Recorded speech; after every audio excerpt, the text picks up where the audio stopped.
La primera pregunta, Waldo, es la siguiente. ¿Cómo evalúas el momento del rock peruano en la primera mitad de los años 70? Sea con Tardis o con Telegraph, como tú prefieras. Mucha producción, bastante originalidad, bastante ambición también por parte de los músicos, ambición planetaria, te hablo, de triunfar en el exterior. Uno de los motivos por los cuales la característica principal de las bandas de esa época era de cantar en inglés.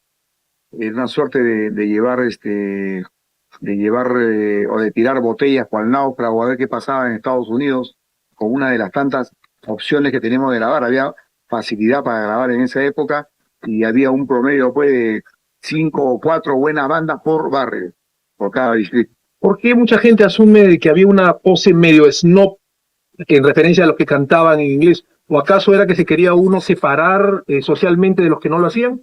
No, es que en esa época nadie lo hacía. Obviamente te estoy hablando de bandas de rock, del género rock. Cantaban en español los baladistas y algunos grupitos de pop, pero los que hacíamos rock, que en esa época hacíamos el rock pesado, el heavy rock, o el rock de cuarteto, que era tipo Beatles, tipo Yardbirds, etc. Éramos, consideramos de una u otra manera retadores de los monstruos del mundo, pues llámense Zeppelin, Hendrix, etc. O sea, si hubiésemos pensado en esnoviar, no hubiese sido muy inteligente la idea, pues tendríamos que haber competido con estos monstruos, ¿no? Ujú. Dime una cosa, si éramos tan buenos, ¿qué cosa crees tú que faltó y que se debió hacer para que verdaderamente saliéramos al exterior? O sea, se habla de que el gran momento del rock nacional hasta el año 74. Si éramos tan buenos, ¿qué faltó? ¿Por qué no se hizo? Lo que falta ahora, apoyo de gobierno, y el apoyo del gobierno se trasluce pues en facilidad para poder comprar instrumentos. Acá en Perú se tenía uno que fabricaba el instrumento, por no llamarlo de otra manera. Se tenía que comprar pagando 4 o 5 veces el precio si querías tener o sonar profesionalmente, entre comillas. Querías pasar una canción. Las radios apoyaban más que ahora, por ejemplo. Así que me salteo un poco y comparo a lo que está pasando ahora. Las radios apoyaban un poco más. Tal vez por eso en la banda que tuve la suerte de integrar, tuvimos suerte incluso con Telegraph, que fue la segunda banda importante que yo integré. La primera se llamó Los Hollies, que fue una banda instrumental, y con Hollies colocamos 3 canciones en Ecuador y en Venezuela, en los rankings de allá. Y con Telegraph colocamos 2 canciones que yo me enteré de esto en el año 87, un programa de televisión, que nos sacaron una revistita de Billboard, y habían 2 canciones, Something Going y Happy de Telegraph, rankeadas en Estados Unidos. Y que yo me enteré 20 años después casi, que habían estado rankeadas. O sea, de haber habido más negocio, porque en esa época se tocaba mucho por amor a la camiseta, que te digo, no solamente acá en Perú. Por ejemplo, allá Jimi Hendrix, creo que lo máximo que cobró en Estados Unidos por un show, creo que fueron $10.000, que es lo que ahora te cobra Gianmarco, te cobra no sé quién, no sé cuánto, ponerlo de otra manera, hacer una comparación actual. Y con Telegraph, pues lo máximo que cobrábamos eran $1.000, $600 por show, ¿no? Y que para nosotros era un montón. El tipo de cambio también de la época lo merecía así. ¿Me estás diciendo que no lo tomaron en serio, digamos así? Exactamente. Nosotros tocábamos más. Uno, que la situación económica del país, de Perú, era buenísima. En esa época la considerábamos mala, pero si lo ponemos a comparar con la ahora, era buenísima. No faltaba no te faltaba nada. Entonces, y no éramos tan ambiciosos material o monetariamente. Lo que nosotros queríamos era siempre procurar sacarle ventaja, y lo hicimos a bandas vecinas como de Chile, Argentina, con los argentinos, hermano, del 70, no es por nada, pero acá en Perú teníamos una docena de bandas que eran exportables todicas. Desgraciadamente no habían los managers que ahora, los empresarios que ahora, que venden aquí, que venden allá. ¿Y el interés de ustedes por qué? Por supuesto también, éramos muy jóvenes, tenemos 17, 18 años. Ese era el promedio, ¿eh? El promedio de edad de las bandas del 70 eran de 17 a 20 años. No te pasaban de 20 años. Edad no apropiada como para mirar. Exactamente. Vivir el presente. Vivíamos el presente mucho, con mucha fuerza. Con mucha fuerza. Hacíamos música todo el tiempo. Y siempre componiendo. porque queríamos sobresalir, porque habían otras bandas que hacían covers. Grababan los covers, los grababan igualitos.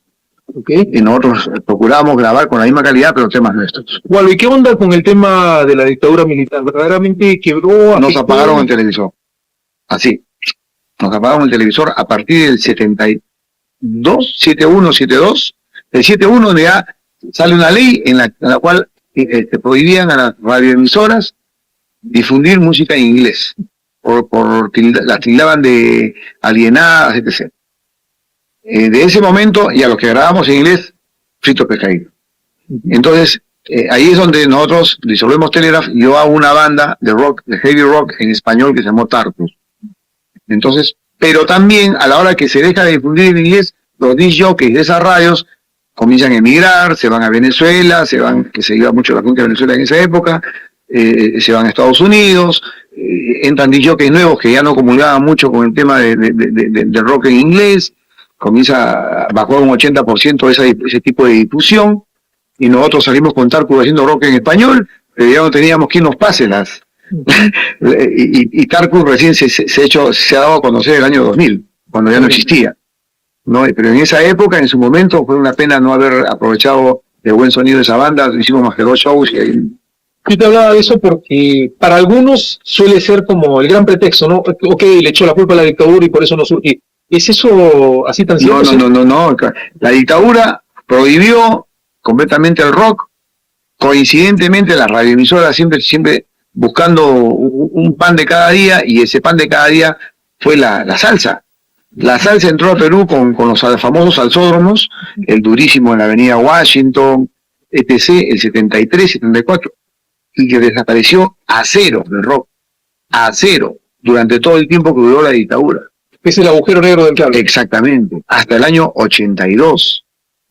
La democracia de nuevo se reintegra el 80 con Belaunde, y mientras acomodó la situación, el 82 me reagrupo con 3 músicos y retomamos de nuevo la misma onda del 70 y comenzamos a grabar en inglés con una banda que se llamó Doctor No.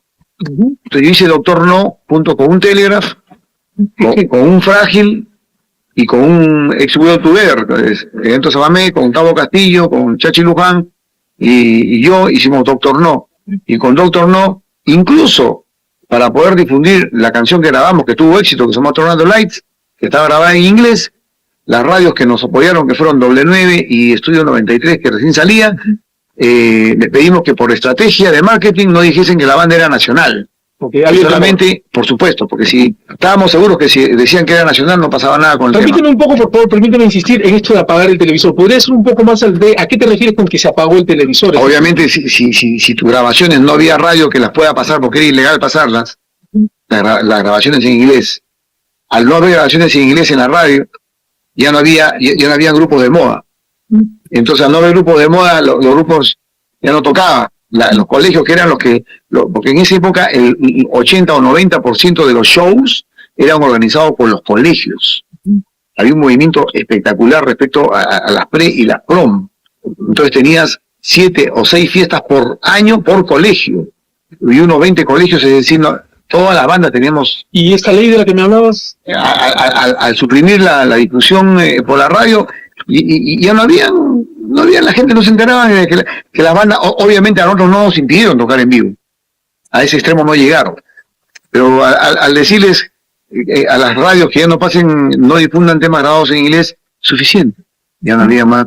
Las bandas comenzaron a desaparecer, muchos músicos comenzaron a emigrar. Uno de ellos fue Chachi Luján, el de Telegraph, que se fue a Europa, estuvo como 9 años fuera del país. Con Ale Nathanson nos hicimos, como te repito, Tarkus. Después de Tarkus yo dejé de hacer música durante 6-7 años, que cuando regresó Chachi en el fin de 81, comienzo del 82, hicimos Doctor No. Con Doctor No tocamos 7 u 8 meses, removimos el concho, atrás nuestro, ahí nomás nos siguió pegaditos Nicky González, Río, y la cosa empezó a fluir. Arena Hash, desaparece el Doctor No, duró 7 meses y se quedó ya Arena Hash, se quedó Río, se quedó Nicky González, se quedó no sé quién, no sé cuántos, que ya fue un poco después, y prácticamente ahí es donde empieza la segunda historia, la segunda parte del rock nacional. Perfecto. Vamos a parar un ratito ahí para cambiar la batería. Listo, de frente. ¿Qué tan competentes éramos a nivel de Sudamérica? ¿Éramos en realidad los mejores? No éramos los mejores, pero en el momento no nos dimos cuenta del nivel en que estábamos. Pero cuando dejamos cuando el rock paró, bajó un 90% el año 72, 73, nos dimos cuenta de que nuestro nivel era re competitivo a nivel América, no Sudamérica, sino América, llámese hasta Estados Unidos, ¿no? Que si hubiésemos tenido un poquito más de orientación profesional, comercial, llamémoslo de esa manera, creo que 3 bandas fácil peruanas hubiesen hecho historia en Estados Unidos. A manera de reflexión, ¿qué no se hizo y qué se dejó de hacer? O en todo caso, ¿qué se dejó de hacer para que esto surgiera? Pensar más comercialmente en lo que estábamos haciendo. Llámese llevar la producción a Estados Unidos y tratar de venderla allá, en la colonia latina, como lo hizo la primera vez que fue, ¿qué es lo primero que triunfó en Estados Unidos a nivel sudamericano? Los últimos 10 años, actualmente.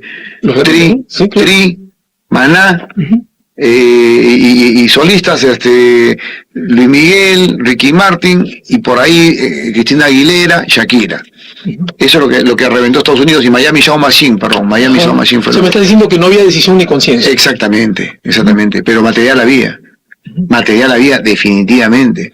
Es más, los mismos temas que se grabaron acá en Perú, en estudios que eran, como te conté hace un momento, habían equipos muy obsoletos, incluso nosotros teníamos que pichicatear algunos parlantes para grabar y para que en el disco la guitarra sonase como la de Led Zeppelin o como la de Hendrix, o la batería sonase como la de Boham de Led Zeppelin. Yo le tenía que meter corchos y cosas, y en Estados Unidos no hacías eso, te comprabas una batería, ponías 2 lucas y te comprabas los micros adecuados y sonabas como los dioses. No te digo que la técnica era igual que la de ellos, pero dentro de lo que nuestras canciones que componíamos, obviamente las componíamos adecuando el tema a la técnica nuestra. Y la técnica, como lo sabe todo el mundo, se supera con la continuidad. Acá en Lima no teníamos continuidad. Tocábamos, con Tele llegamos a tocar hasta 10 veces por mes, era el promedio, ¿no? 10 veces. Nada. Pero que no es nada. En Estados Unidos tocan 20 veces por mes. Entonces, pero con 10 veces por mes, sin parar, un par de añitos, eres el mejor. Así no te guste, vas a ser el mejor, así como un futbolista. En conclusión, Walo, me estás diciendo que se sacó partido de las limitaciones y que se hicieron cosas que difícilmente se creía se podían. Exactamente, por ejemplo en la Argentina, en Chile la calidad de grabación era mejor que la de Perú, habían consolas de 32 que acá ni en fotos las conocíamos. Sin embargo,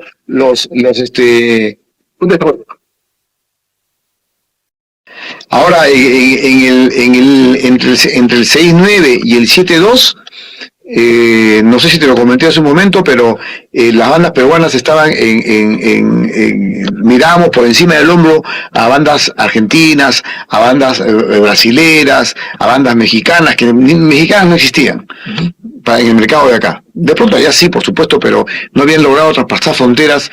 Y nosotros en base a ingenio, en base a esfuerzo, a habilidad, logramos sacar incluso sonidos que en grabaciones no había necesidad de que la gente sepa que habíamos pichicateado tal o cual aparato para que suene como tal. Y de esa manera sacamos mucha ventaja a nivel competitivo a los grupos sudamericanos de países hermanos vecinos, ¿no? Llámese Chile, Argentina, Uruguay, etc. ¿Crees que se hicieron cosas grandes, verdad? Por supuesto.